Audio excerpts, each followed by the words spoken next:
dama jàpp ne bu fekkoonte ni visite du premier ministre la Ousmane Sonko président de la République moo koy autorisé mais bu fekkee ni visite parti am la parti bu muy ñun suñu parti yëpp APR comme PDS comme Rewmi comme LDRSL ñu ngi ci international libéral am ay réew yu xam ni bon mën nañu waxtaan loolu am na ci droit. la configuration actuelle du régime elle est un peu particulière on a un binôme un duo à la tête de l'État un des membres du binôme buy dem au nom de ses fonctions politiques dans ces pays-là est-ce que loolu mënul obstruer le signal avec nos partenaires techniques et financiers est-ce que loolu mënul gën a brouiller li nga xam ne nag moom mooy gis-gis bi ñu am ci régime may mën a vous faites preuve de manque de respect au président de la République. Pourquoi? Parce que comment tu peux dire que c'est un binôme qui a été mis à la tête du pays?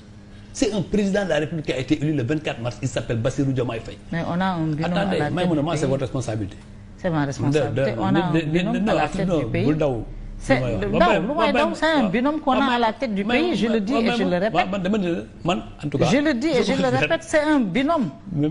Voilà. Aujourd'hui, la configuration elle est particulière. C'est un premier ministre fort, c'est un premier ministre influent.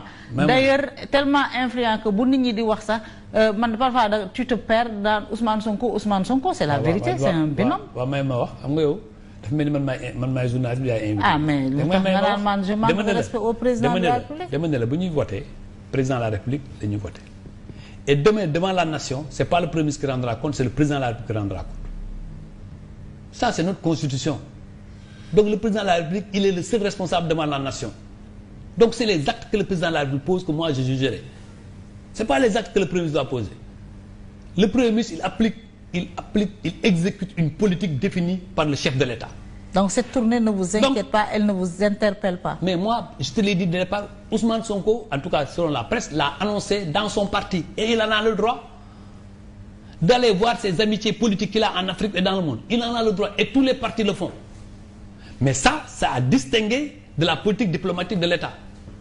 Si Ousmane Sonko interfère au nom de son parti dans la politique diplomatique de l'État, en ce moment-là, il y aura danger. Et en ce moment-là, j'abuserai.